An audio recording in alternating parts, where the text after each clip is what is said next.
Dear friends, a little of this and a little of that. The picture you're looking at there is a picture of the Carnage and the surrounding areas in Grenada.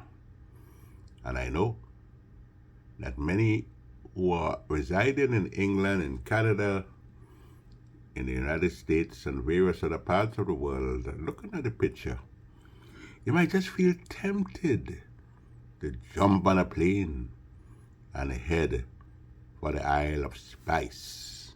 And I can't blame you. So, yes, a little of this and a little of that. We live and we learn, we gain experiences.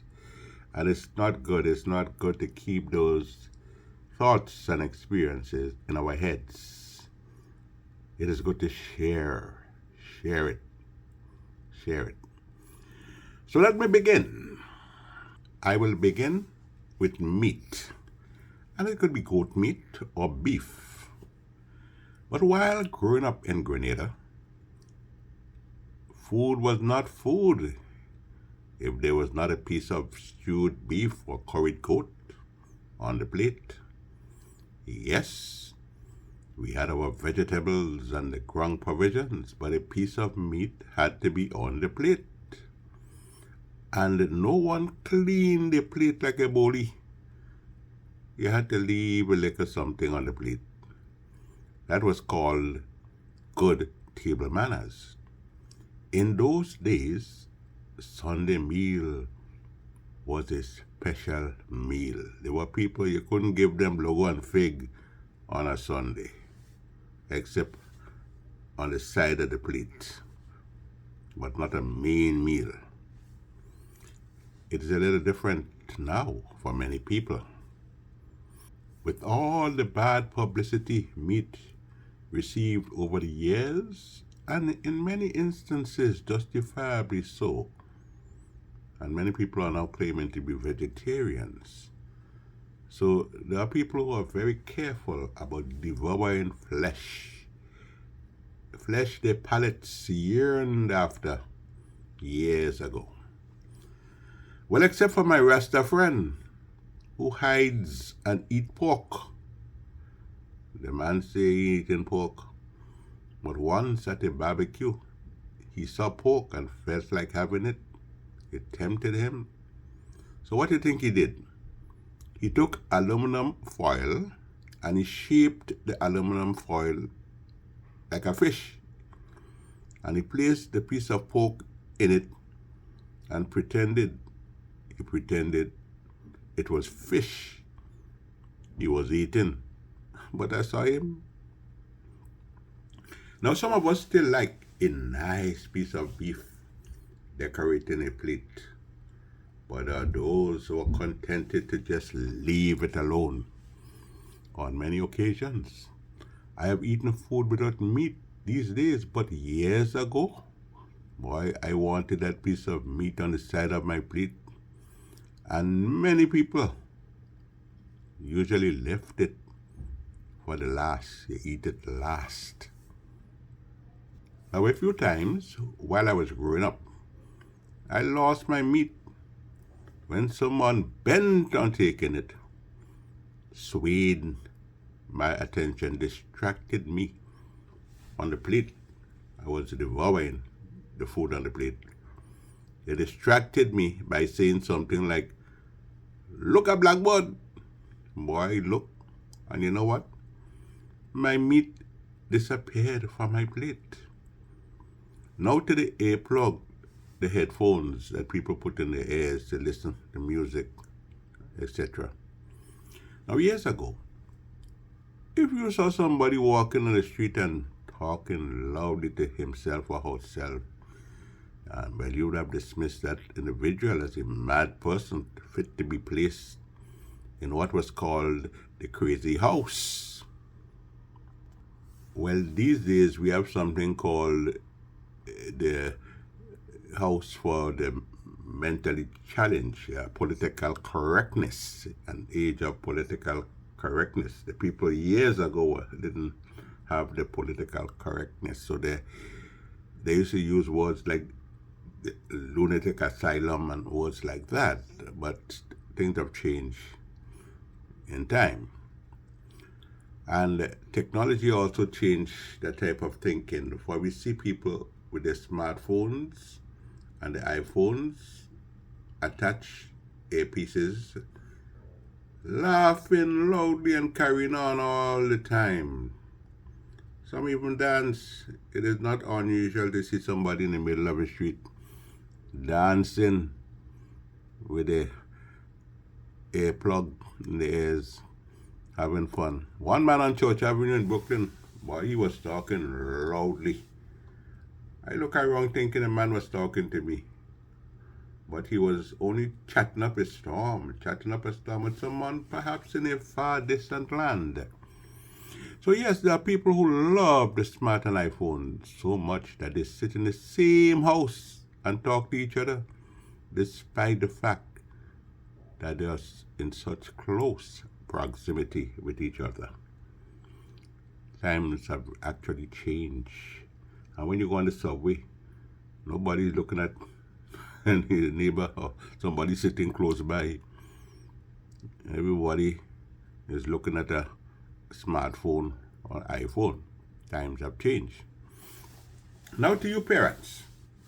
Now if you want to give your children a good advice regarding a future profession, you might want to suggest that they study to become ear doctors. Doctors looking after the ears, people's hearing. With a vast number of earplug headphones and songs knocking hard against people's eardrums, I would tell you, there might be no shortage of deaf people in the future. And let me say a final thing about cell phones, the ones with the camera. It is a bad thing for police and big crooks. It's the worst nightmare. And it is also a lie detector. Tell your wife you're in church praying, and you might find yourself in a jam, in a big jam. You might have to explain your presence in a Facebook or Instagram picture featuring you whining in a party hitter sticking at the same time. You were supposed to be singing, "When we all get to heaven," in the church. You told her you were in the church, but it was proven wrong. Now I want to mention a few thoughts on words. Be careful with our words and do not say more than is necessary to say. Friends, we have heard it said many times, I'm sure you have heard it. Words is wind. Popular saying while I was growing up. No, boy, that ain't true at all. Words are powerful and can motivate people, and words can hurt them too. Look how when people curse each other on Facebook, and people do feel hurt. Now, to explain the power of words, I often go back to the Bible. God said, "Let there be light," and there was light. Christ said, "Peace be still." No better explanation is needed. Words are not wind. One of the things I've done, and I do, I usually speak loudly of my wishes in the open air. Your voice travels in the open air. It has worked for me. I even recite my psalm loudly. And I believe because without faith, I will be spinning top in mud and you will be spinning top in mud. Which brings me to two stories which I'll share with you. Stories I heard recently. And they both involved words. I will be brief because I do not want you to get bored or to stop listening. The first story concerned a man who lived in Grenada. That man always stood in the street and shout out loud. He shouted, "No man will bury me." People wondered why he was always shouting out those words in the open air. No one knew. You know what? No man buried him. For when Hurricane Janet hit Grenada in September of 1955, note, Grenada's worst hurricanes were in September. When Hurricane Janet struck, the storm swept him away into the sea. No one saw him after that. He was right, for no man buried him. The other story involved a man who lived in Guyana before making his home in Brooklyn. Well, I knew that man. Now, while in Guyana, he had a dispute with a woman he was involved with, and he repeatedly kicked her in the street. She lay helplessly on the ground, but she had a few words for him. She looked at him and she said, "You see that foot? You will be sorry you kicked me today." She said those words in the open air. The man came to Brooklyn, where he lived for a number of years. And again I say, I knew him. He lived for a number of years in Brooklyn, and then he developed an infection in the same leg he used to kick the woman. Sorry. Some would say it's just coincidence or so. You know, they end up cutting off the man's leg. And now, finally, a little about people.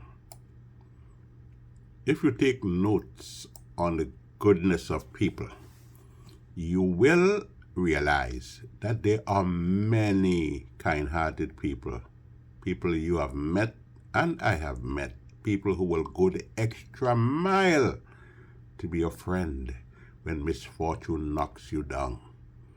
But get this, some so-called friends will run and hide. They will not answer the telephone. This, however, might surprise you. Some of the kindest people you'll meet in this world are not, I repeat, are not people that go to church.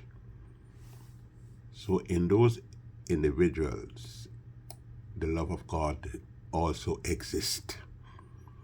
This is the reason while we look at people and are tempted to cast judgment, we should not judge.